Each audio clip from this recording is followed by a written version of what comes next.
राधा कैसे न जले। केशव की शादी के 4 वर्ष निकल गए, पर सलोनी के साथ उसका सामंजस्य बनने का नाम ही नहीं ले रहा था। छोटी छोटी बातों में सलोनी अक्सर बुरा मान जाती। केशव को समझ में नहीं आता कि अपनी संगनी को कैसे मनाए। उन दोनों के कॉलेज का साथी निशांत सालों बाद उनसे मिलने आया। दोनों ऑफिस के पास ही के रेस्टोरेंट में साथ लंच कर रहे थे। निशांत ने सलोनी से भी मिलने की इच्छा जाहिर की, पर केशव ने बात बदल दिया। इस बात पर उसे संदेह हुआ कि कुछ तो गड़बड़ है। बहुत पूछने पर केशव ने बताया कि वह खुश नहीं रहती हैं, बात बात पर नाराज होती हैं, मुझसे भी खुलकर बात नहीं करती और न ही किसी से मिलना जुलना चाहती हैं। आखिर मैं क्या करूं? कैसे खुश रहेगी? तुम तो अपने परिवार के चहेते हो, चारों ओर तुम्हारा यशगान होता रहता है। उसके व्यक्तित्व को भी उभरने दो। पहले साथ वक्त बिताते थे ना, वैसे ही कुछ निजी समय निकालो। कहीं ना कहीं उसे नज़रअंदाज कर रहे हो, क्योंकि मैं जिस सलोनी को जानता था वो बेहद हंसमुख व मिलनसार थी।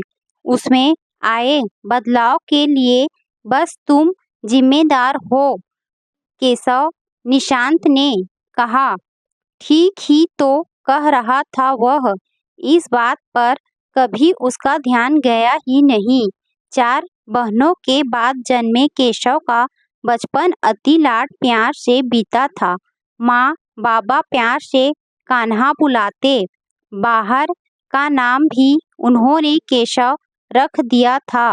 सांवली सूरत और घुंघराले बालों वाला केशव अति मेधावी और सबों का चहेता था।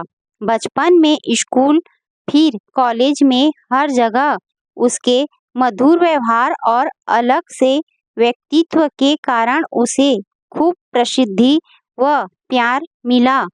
और हाँ, लड़कियां भी दीवानी थी केशव की, पर उसने किसी से दिल ना लगाया था सिवाय सलोनी के। दोनों की दोस्ती थी और शादी भी हो गई। पति के प्यार में कोई कमी न थी, पर जताने की कला से अनभिज्ञ था।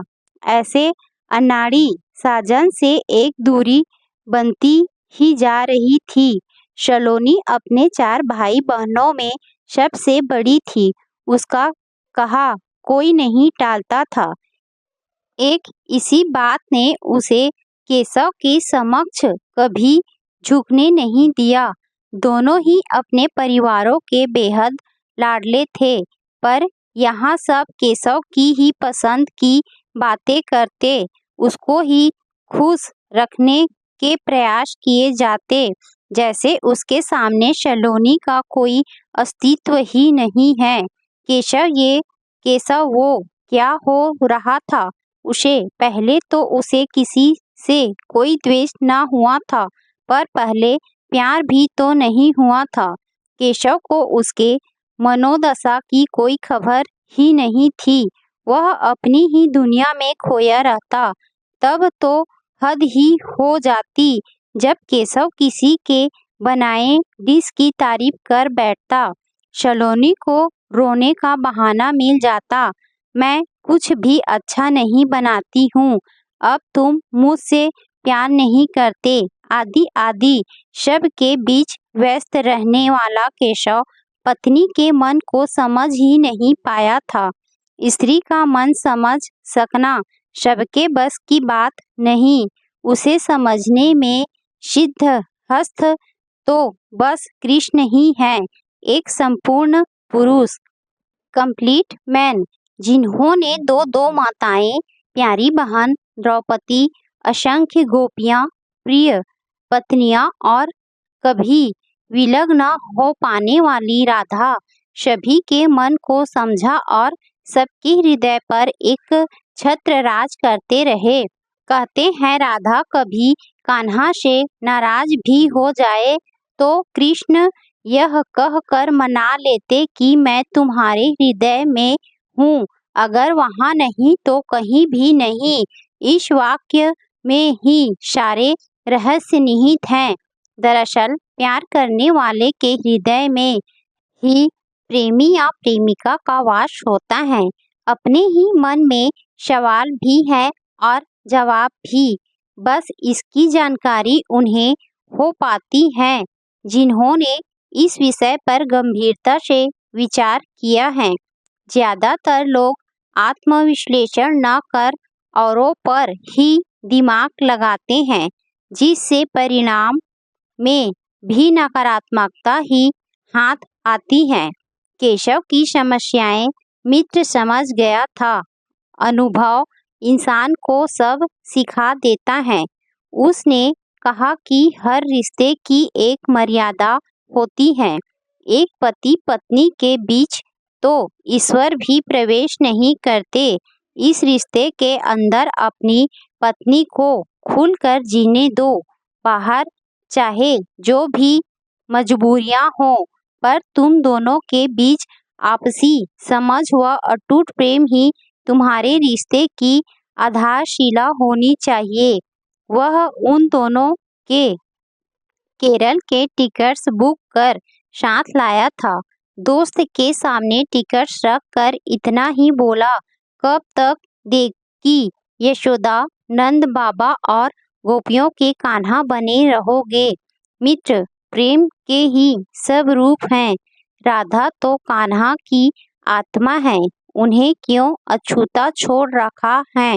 अपने प्रेम की नींव रखो, अपने पारिवारिक जीवन की सफल शुरुआत करो और फिर दोनों सालों बाद बिल्कुल अकेले घर के बाहर निकले।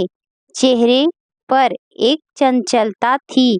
सलोनी को पता था कि अब उसकी बातों का केंद्र केशव और उसकी वो हैं। केरल के 4 दिन कैसे निकले पता ही न चला। सच पूछो तो सलोनी को वापस आने का दिल नहीं कर रहा था। और हाँ, केशव ने ये समझ लिया था कि इस रिश्ते की भी एक निजता है। उन सीमाओं के अंदर बाहरी लोगों का प्रवेश वर्जित है। वापस घर आने पर सबको एक अलग ही सलोनी दिखी। इस आत्मविश्वास से भरी सलोनी की आंखों में फिर किसी ने आंसू नहीं देखा और जल्दी ही एक प्यारी सी नन्ही कली खिलने की उम्मीद से बंधी सलोनी फिर से सपनों में जीने लगी थी।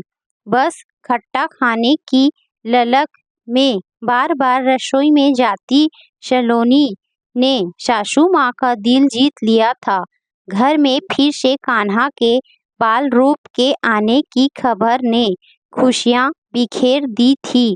माँ बाबा ने उन्हें केशव के आने का इंतजार भी शुरू कर दिया, पर केशव ने सलोनी की चाहत में अपनी चाहत ढूंढ ली थी और उन दोनों को गुड़िया चाहिए थी।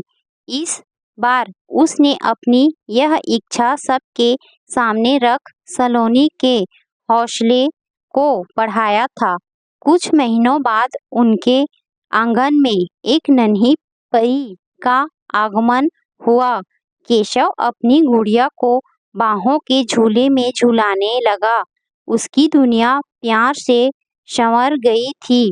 हंसती खेलती छोटी सी प्यारी सी उसकी अपनी नन्ही सलोनी ने उसके जीवन को इंद्रधनुषी कर दिया था।